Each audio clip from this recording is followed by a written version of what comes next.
ברוך אתה אדוני אלוהינו מלך משעה קודם בדברי. Hi, hi everybody. Welcome, welcome.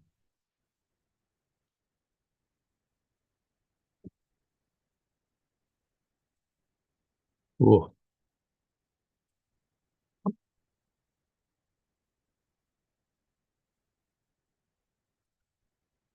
So, in the mimer,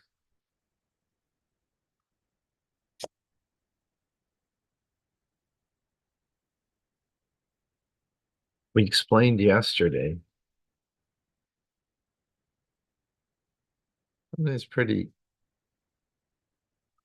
as I said yesterday, couldn't exactly wrap my mind around it. Um, so,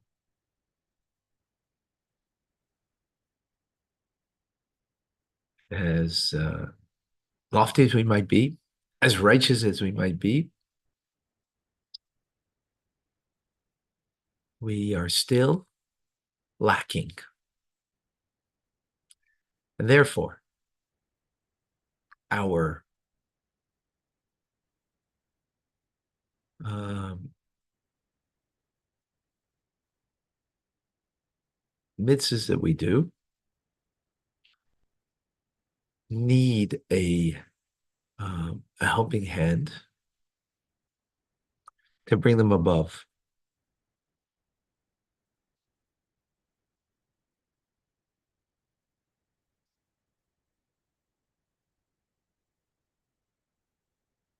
Our mitzvahs that create a garment, as we explain, garment is an interface that has a quality of, as every interface has a quality from that which is greater than it, that which is beneath it, if you will. So here, the quality of the mitzvah is connecting the finitude of a soul and a body to the infinite of God, right? It allows that connection. Excuse me.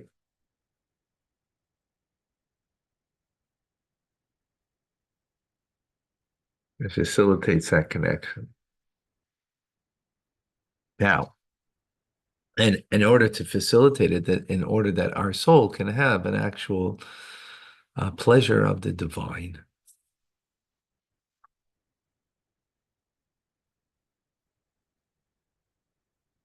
And so we explained that since, the mitzvahs are done with physical things in this world, and this physical world is got a negativity to it, right?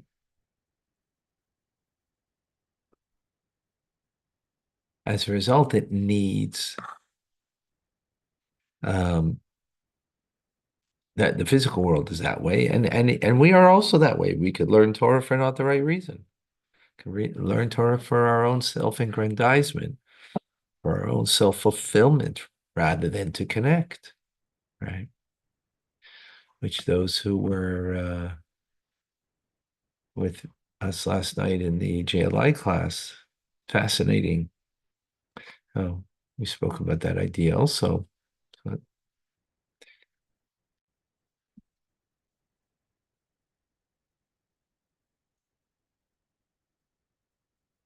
So,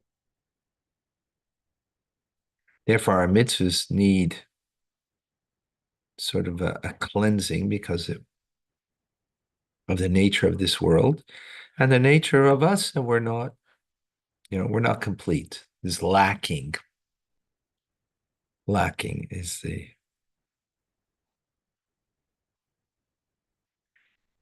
so that's the idea of the angels that help to bring it up. Now, since Torah and mitzvahs in this physical world need this help, as we just mentioned, right?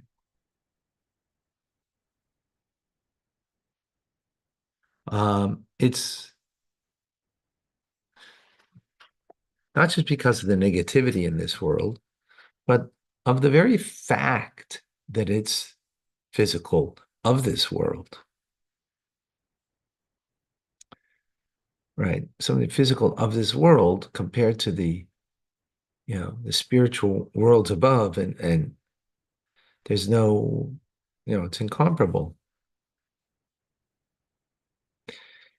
Even a righteous person, when they leave this world, righteous means there's nothing for them to be cleansed. Yet they have to go through a cleansing.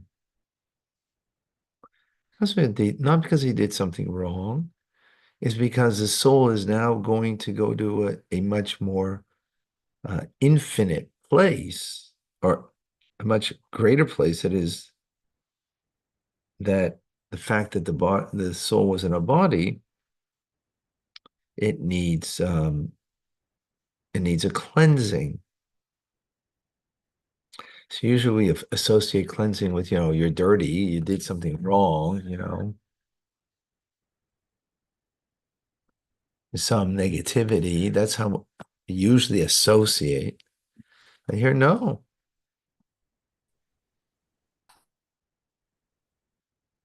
Um, and that's similar to, for example, there's two levels of Gan Eden above.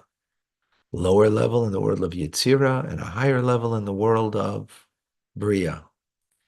There too, the aliyahs, the ascent of the soul is, it's incomparable from one world to the next. And in order to have that incomparable, ascent, there um, there needs to be a bittul, a self-nullification, a process where you lose something in order that you can be capable of having something more.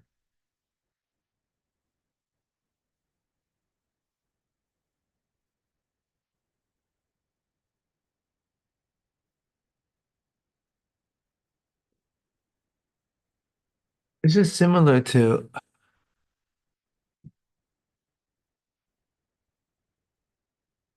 we're all stuck in a way we understand things. For you to understand something that is incomparable to what you understand, you got to lose the old, shed the old to make room for the new way to understand something. It's not because what you understood before was wrong, but to get the deeper, more profound, incomparably more greater understanding, you have to shed the old understanding, because the old understanding makes you stuck. That doesn't give you the capacity to understand something more and deeper and more incomparably greater.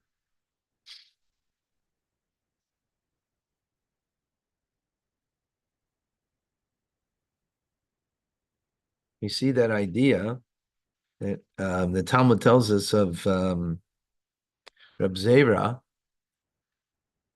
Reb Zera, he was very proficient in the Babylonian Talmud, and he wanted to then start learning the Jerusalem Talmud. And there are two different methodologies, two different paths of learning.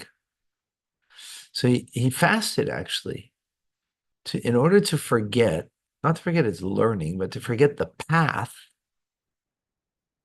that he learned in the Babylonian Talmud, Talmud Bavli, because he needed a new path so he could understand these new teachings.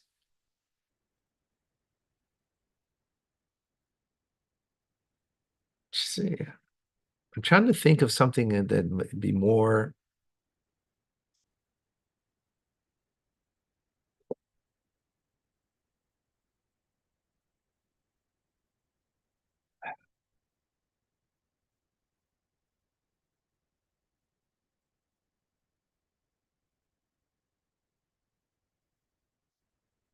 I'm trying to think of another example that for us.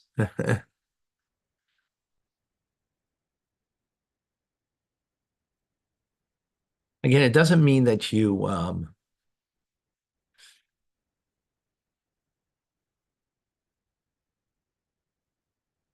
let's put it into human terms. Like, we all put people in a box and we see them in a certain way. If you want to have a more profound, deeper appreciation for another person, get rid of the way you look at them. That doesn't mean you're getting rid of the information. You're getting rid of the perspective to give you a more profound perspective. So like my sister sent me a nice video of so um, a woman is in a restaurant, the child, and the child is really acting out,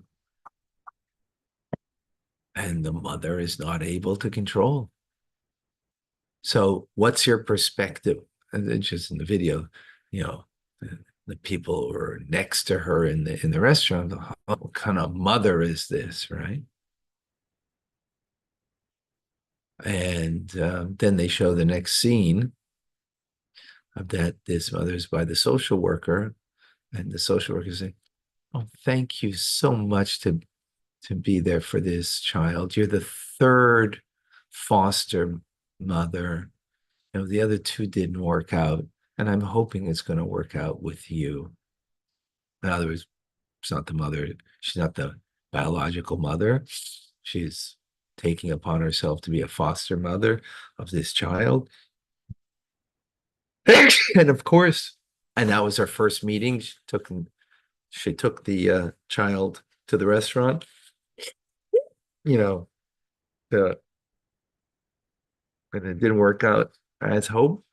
Point I'm making out over here is now, of course, the simple idea over here is, open. You don't see the whole picture, right? And that's maybe the simple example over here is that we have a perspective on something. Rid yourself of your perspective. Just because what you see may not be reality. It may not be the deeper truth, right? Now you don't know that that person is you just see what you see. So why don't you judge? Because there's a deeper reality there that maybe you're not privy to, right? So the video showed me, so I was privy. So I didn't judge her. I wasn't like those in the restaurant. Point being is that there might be something deeper from what you see. So and the only way you can see something deeper is when you rid yourself of the perspective you have. That's called bittul. So that's what saying over here is that the Reb Zera, in order that he can learn a new path, a new way of learning, he had to rid his perspective on the old way of learning. For a soul to go from a lower level of Gan Eden, of the Garden of Eden,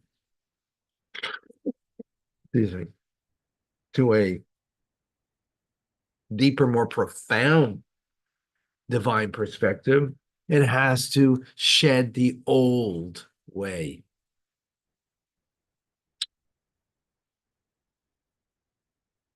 Likewise, even the righteous who don't need to go to Gehenna for cleansing because they've got dirt.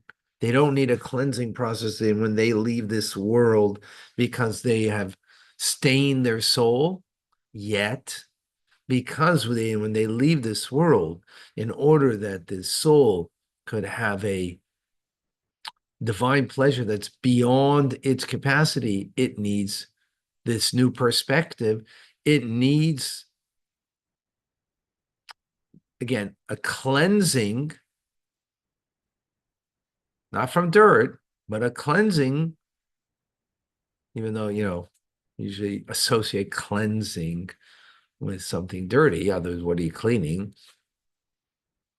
So here it is, I guess whitening more so, bleaching, if you will, so that the soul could then have this incomparable perspective and pleasure of the divine. So bringing that all back to the mitzvahs that we do, right? Since it's done in the physical and the material of this world, in order that it should ascend on high, that it creates this garment for me, that I can have divine pleasure of the Shekhinah, of the divine presence of God. So it needs something to take it there. It needs something to take it there, right? Because after all, it is a physical act that you did in a material world down here, and where it's going is incomparable. So that's the idea of the angel that takes it there. Now, this refinement that we're talking about, the mitzvah, that through the angels, since that's not the ultimate. Why? Because that's not the purpose. Angels are not the goal or the purpose. What's the purpose? What is complete purpose? Our divine service. That we do it, not angels. Not angels bring up our mitzvahs, but we bring up our mitzvahs. And therefore, the refinement of mitzvahs, the beginning of that refinement takes place through our divine service.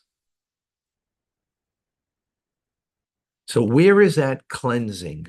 Where is that refinement in us that can take my mitzvah and help to bring it up? Is in prayer.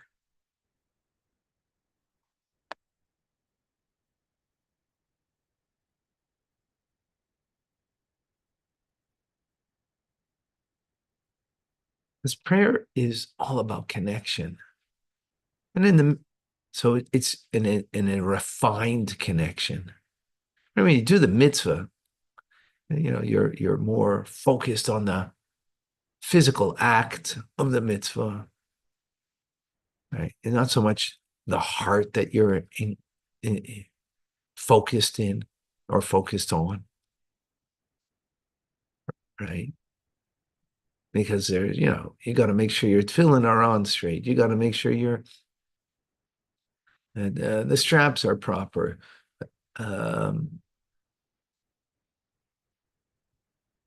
The fulfillment of of Shabbos, of observing Shabbos. There's the intricacies of the do's and the don'ts. So but prayer is more about self-refinement. It's more about the heart and connection. Every mitzvah is connection, absolutely. But again, it's more got the it's what I'm looking at. It's got you've got more the physical aspect of it. And prayer then takes the physical aspect of all the mitzvahs, because it's something about the inner refinement of the individual. And what is prayer? It's like this ladder that is rooted on the bottom and goes to the heavens. In other words, it's going up a ladder. right? That's what the prayer itself is. And therefore, through prayer, it takes up the ladder with it, not just your prayers, but also your mitzvahs to reach to the heavens.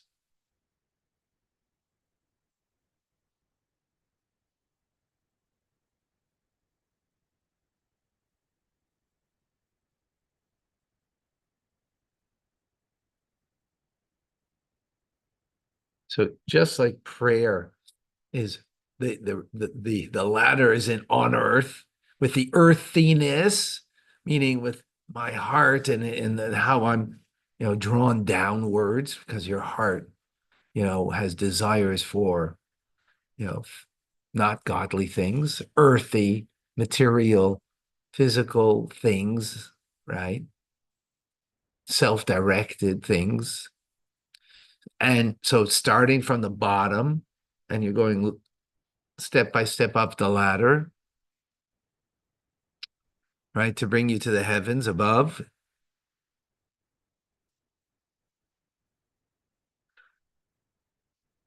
So this affects not only your prayer that you're rising up, but all matters of the individual, their include and especially mitzvahs, that it's going to take up the four rungs of the ladder for the four worlds, from one world to the next world, in order that our prayer takes along the mitzvahs that we do, it connects with the essence and core of God. Very powerful. More to come. Very powerful. Thank you for being here. Thank you for being here. Thank you, Rabbi.